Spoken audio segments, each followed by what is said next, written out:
우리는 지금 여러 날 동안 276명의 사람들이 어떻게 유라굴라 공풍 속에서 구조되었는가를 보고 있습니다. 이 아드라 묵베노 배를 타고 출항한 그들이 무라항에서 다시 알렉산드리아로 갈아탔습니다. 그들의 원래 목적은 점점 각각 지역을 항구를 돌면서 가다가 바로 로마로 가는 길입니다. 그러면 대략 한 달이면 도착할 수 있습니다. 그런데 복병이 기다리고 있었지요. 그것은 저 북쪽에서 부는 서북풍입니다. 특히 가을이 되면 계절풍이라고 해서 서북풍이 굉장히 강합니다. 그런데 거기는 또 겨울이 되면 태풍이 몰려와요. 우리나라는 여름과 가을에 태풍이 몰려오는데 이 지중해성 기후를 띠고 있는 이곳 소아시아 지역은 겨울에 태풍이 굉장히 심합니다. 그래서 겨울 2달 동안은 항해 금지입니다. 항해를 하면 무조건 배가 파손하니까요. 그런데 우리가 어떤 일이 있는지 잘 알고 있지요. 이제 배가 밀리고 해서 그레데 섬까지 왔는데 거기 이제 미항이라는 곳에 도착했잖아요. 여기가 항구가 그렇게 넓지는 않습니다. 거기서 2달을 지낸다는 것은 이거는 거의 자기들에게는 악몽과 같은 시간이었던 모양이죠. 그런데 바울이 기도해 보니까 가면 안 되겠다는 거예요. 그런데 성경은 뭐라고 표현하냐면 이 백부장이 최종 결정자인데 백부장이 바울의 말보다 선장과 선주의 말을 더 믿었더라. 결국 출항하잖아요. 그들이 뭐라고 하냐면 합리적인 얘기했죠. 여기서 87km만 가면 저기 가면 베닉스 항이 있는데 거기는 훨씬 괜찮다고. 87km니까 약 하루만 가면 되거든요. 뭐 아직 괜찮겠다. 그런데 몇 시간도 못 가서 강력한 유라굴라 강풍을 만났죠. 자, 유라굴라 강풍은 이름이 아니고 2개의 태풍이 합쳐진 것이라고 했습니다. 북쪽에서 부는 바람과 동쪽에서 부는 바람이 합친 그런 북동풍의 바람이 이름이 유라굴로입니다. 유로스와 아킬라스 그런 사람 이름이 합쳐졌는데 이 과정 속에서 열나흘 동안 그들은 죽을 고생을 합니다. 죽을 고생을 해요.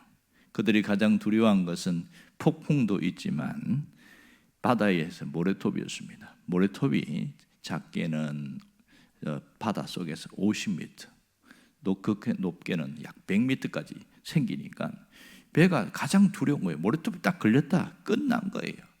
이것은 바다에서 그냥 굶어 죽어야 됩니다. 왜냐하면 다음 태풍이 와서 그 모래톱을 밀어내기 전까지는 움직일 수가 없어요.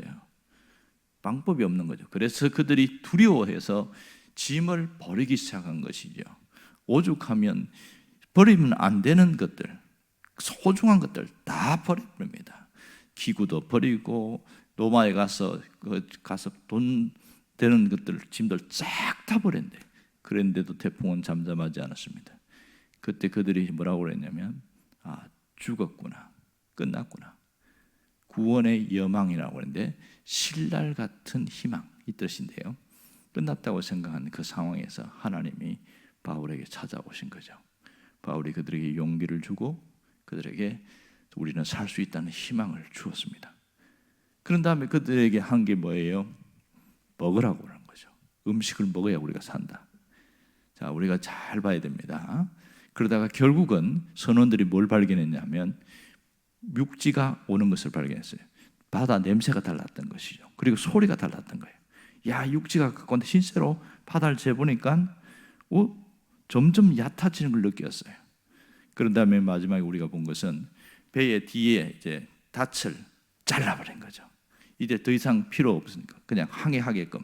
그리고 그 키를 줄도 느슨하게 하고 돛을 내렸던 것을 다시 펴게 해가지고 가는데 샥 가죠. 그런데 이 항구에 도착하는데 자연적 항구에 앞에 모래인데 모래톱에 딱 걸렸어요. 그리고 바람이 뒤에 얼마나 강했든지 뒤를 강타해가지고 배 뒤쪽이 박살나버렸습니다. 사람 다치지 않은 이런 상황이었어요. 이것이 지금 우리가 왔는데 그런데 가장 두려워했던 것은 군인들이었습니다. 이 군인들이 이 죄수들의 호송을 책임지고 있는데 만일 한 명이라도 탈출을 해서 도망갔다, 그러면 그것에 대한 책임은 이 호송을 맡은 군인이 져야 됩니다. 그러니 이 사람이 도망간 것에 대해서는 사형이에요. 끝이에요. 그러니까 그들이 무슨 원언을 했어요? 다 죽이자. 100명이 넘는 이 죄수들을 다 죽이자고 의논했습니다. 근데 뭐라고 그랬습니까? 백부장이 내가 다 책임질 테니까 야 죽이지 마, 다 풀어줘, 이렇게 된 거예요. 근데 성경은 뭐냐면 바울 한 사람을 살리려고. 이 점이 대단히 중요합니다. 백부장이 왜 바울을 살리려고 그랬어요? 바울을 처음에 바울을 아는 사이도 아니었어요. 그런데 이 항해하는 모든 과정 속에서 뭘 봤냐면 보이지 않는 하나님을 본 거예요. 바울을 통해서 보이지 않는 하나님을 본 것이죠. 그러니까 바울이 하는 모든 걸 통해서 감동을 받은 겁니다. 자, 이렇게 해서 내가 책임지겠다 이러니까 다른 군인들도 어떻게 할 수 없는 거예요. 그러니까 다 풀어줬습니다. 그리고 오늘 우리가 주목할 것은 바로 44절이에요. 이 44절에 보면 그 남은 사람들이 보면 널조각의 벽에 물건을 의지하여 이렇게 나옵니다. 물건에 의지하여. 지금 이 사람들이 지금 이제 육지로 가는 그 상황을 보여주고 있습니다. 여기서 이런 의문점이 드는 거예요. 왜 하나님이 구원해 주려면 끝까지 알아서 책임져 주지? 이 사람들이 결국은 헤엄칠 수 있는 사람은 헤엄을 치고 아니면 어떤 늘 조각이나 판자 조각이 그거 붙들고 의지해서 가게끔 이렇게 구원을 하실까? 이게 의문점이 되는 거죠. 여러분, 하나님의 능력이라면 천사를 보내서 확 끄집어내갖고 한 명 한 명 바다에서 육지로 보낼 수 있지 않습니까? 가능한 일이잖아요. 충분히 가능한데 왜 하나님은 그렇게 하지 않았을까? 꼭 이런 방법밖에 없었는가? 여러분, 여기서 우리에게 중요한 얘기를 해주고 있습니다. 그게 뭔지 아세요? 우리가 해야 할 일은 우리가 해야 한다. 이걸 강조하고 있습니다. 오늘 여기서 하나님이 생명을 살려주겠다고만 했지 헤엄쳐서 육지까지 가는 것까지 해주겠다고 말한 적이 없어요. 이 점 우리가 깊이 생각해야 됩니다. 분명한 것은 바울 한 사람을 살리기 위해서 하나님께서 모든 수단과 방법을 다 동원했습니다. 이 한 사람 때문에 하나님께서 백부장의 마음도 감동을 시키셨고 자연도 바꾸셨고 결국은 이 폭풍 속에서도 하나님이 길을 주셨어요. 그런데 하나님이 살려준다고 가만히 있으면 되느냐? 절대로 안 됩니다. 내가 해야 할 일은 반드시 해야 한다는 것을 알아야 합니다. 하나님이 산다고 약속하셨어도 지금 내가 해야 할 우리는 최선을 다해야 됩니다. 그래서 하나님께서 바울에게 이렇게 메시지 줬지만 바울이 한 게 뭔지 아세요? 처음에 한 것은 지금 이 바울이 긴장한 게 뭐냐면 혹시 무슨 일이 생기면 어떻게 할까? 분명히 하나님이 살려준다고 했는데도 바짝 긴장하고 있는 거예요. 아니나 다를까? 이 사공들이 육지가 가까운 줄 알고 그룹배를 이렇게 준비하는 척 하다가 쓱 내린 거예요. 그걸 바울이 발견한 것이죠. 그 깜깜한 데서 어떻게 발견했을까? 아마 육감적으로 느끼는지 모르겠어요. 그럴 때 백부장이 빨리 이야기합니다. 지금 이상하다고. 저 앞에 뱃머리에서 저 선원들의 모습이 이상하다고. 저 사람들이 도망가려고 하는 것 같다고. 화들짝 놀란 거죠. 이 지금 마지막 이 항해에 선원들이 없으면 어떻게 하냐고요. 그리고 로마까지 또 가야 되는데. 그래서 딱 갔더니 보니까 정말로 그룹배를 바다에 내린 거예요. 그때 백부장이 뭐라고 시킨지 아세요? 야, 끊어라. 그룹줄을 다 끊어버리게 한 겁니다. 그래서 성경에 보면 재미있는 표현을 써놨잖아요. 그룹줄을 끊고 떼어서 내어버리니라. 동사가 세 가지가 나오는 겁니다. 동시에 일어나는 사건이지만 이렇게 한 것은 더 이상 그들이 도망치지 못하게 한 겁니다. 이것이 내가 해야 할 일이었어요. 두 번째 할 일은 먹는 일이었습니다. 여러분 14일 동안 금식을 했어요. 금식 아닌 금식. 먹지도 물도 음식도 못 먹었어요. 14일 금식했으면 그 딱딱하고 마른 빵을 먹으면 어떻게 될까요?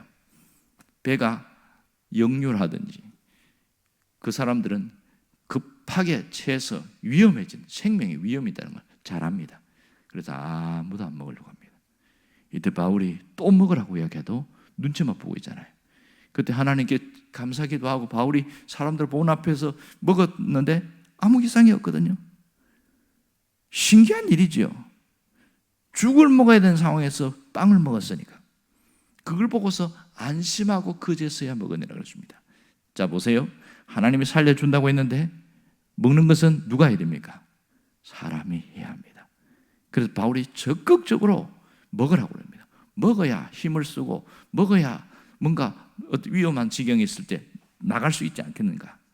그리고 또 하나는 이 배가 파선했을 때에 늘 조각을 잡고 헤엄칠 수 있는 사람은 그냥 가고 아니면 그냥 늘 조각 의지해서 그냥 육지로 나가세요. 이게 사람이 해야 할 일이었습니다. 여러분 여기서 무슨 말 하는지 아세요? 하나님이 어떤 일을 해주신다고 약속을 하셨어요. 두려워하지 말라, 내가 너와 함께 할 것이다. 내가 반드시 너를 구원할 것이다. 약속이 있어요. 그러면 우리는 뭐 해야 됩니까? 아무것도 안 해도 되나요? 그런 일은 없습니다. 내가 해야 할 일에 최선을 다해야 된다는 것을 놓치지 말아야 합니다. 이것이 오늘 우리에게 주는 교훈입니다. 성경은 바울에게 분명히 두 가지를 이야기합니다. 바울이 뭐라고 그러냐면 너희 안에서 행하시는 이는 하나님이시니 자기의 기쁘신 뜻을 위하여 소원을 두고 행하시느니라. 뭔가 하나님이 일하실 때에 우리 마음에 소원을 주신다는 거예요. 그래서 그것이 하나님이 기뻐하는 일이라는 거예요. 빌보 2장 13절에 그 얘기를 했어요. 그런데 그 다음에 골로새서 1장 29절에 뭐라고 얘기하냐면 이를 위하여 나도 내 속에서 역사하시는 이의 역사를 따라 힘을 다하여 수고하노라. 놀라운 일입니다. 분명히 빌보서 2장 13절에서는 하나님이 소원을 두고 행하신다고 그랬어요. 하나님이 책임진다고 했어요. 하나님이 살려준다고 했어요. 하나님 뭐 하신다고 했어요. 그럼 하나님 알아서 하시겠네. 그게 아니었어요. 바울은 이를 위하여 그랬어요. 골로새 1장 29절에 이를 위하여 나는 힘을 다하여 수고하노라. 무슨 얘기인지 아세요? 하나님의 뜻이 이루어질 때 천사를 보내서 일하지 않고 사람을 통해서 하시는데 큰일에 하나님이 하시는 일이 있고 사람이 할 일이 있습니다. 이걸 어떤 분이 뭐라고 그러냐면 하나님 100%, 사람 100% 이렇게 얘기를 하고 있는 거예요. 정말 중요한 것은 끝까지 최선을 다했을 때에 하나님의 뜻이 이루어지게 되어집니다. 최선을 다하는 자에게 하나님이 역사하는 게 이게 성경의 원리거든요. 이 원리를 모르는 사람들은 기도만 열심히 하는 거예요. 정말 그런 분이 있었어요. 제가 설교를 준비하다 보니까 옛날에 제가 설교 언젠가 한 적이 있는데 이 신학생 한 사람이 기도를 참 많이 해요. 하루에 5시간씩 기도하니까. 그렇게 5시간 기도하다 보니까 공부할 시간이 없는 거예요. 그런데 기말고사를 쳐야 돼. 그 기말고사 쳐야 되는데 준비 시간이 없으니까 뭐라고 기도했냐면 하나님 생각나게 해주세요. 하나님 알아서 해주세요. 막 기도했어요. 그리고 시험장에 갔더니 하나도 생각이 안 나. 왜? 공부를 한 게 없으니까 생각이 안 나죠. 그래서 고민하다가 백지를 낼 수가 없으니까 이렇게 썼습니다. 하나님은 다 아십니다. 이렇게 써놨어요. 맞지요? 그 교수님이 이걸 받아들고 이 점수를 어떻게 줘야 되나 이거? 답을 쓰지는 않고 하나님은 다 아십니다. 이렇게 써놨어요. 말은 맞는데 그렇다고 답을 점수를 줄 수 없어요. 고민하다가 이렇게 줬어요. 하나님 100점, 아무개 빵점, F학점 맞았어요. 그래서 다시 재수강하게 됐어요. 지금 이 사람의 문제가 뭐예요? 자기가 기도만 하면 하나님이 다 해주시겠다고 생각하는데 실상 뭐예요? 아니잖아요. 왜 이런 일이 생겼어요? 이것은 성경의 원리를 몰라서 그래요.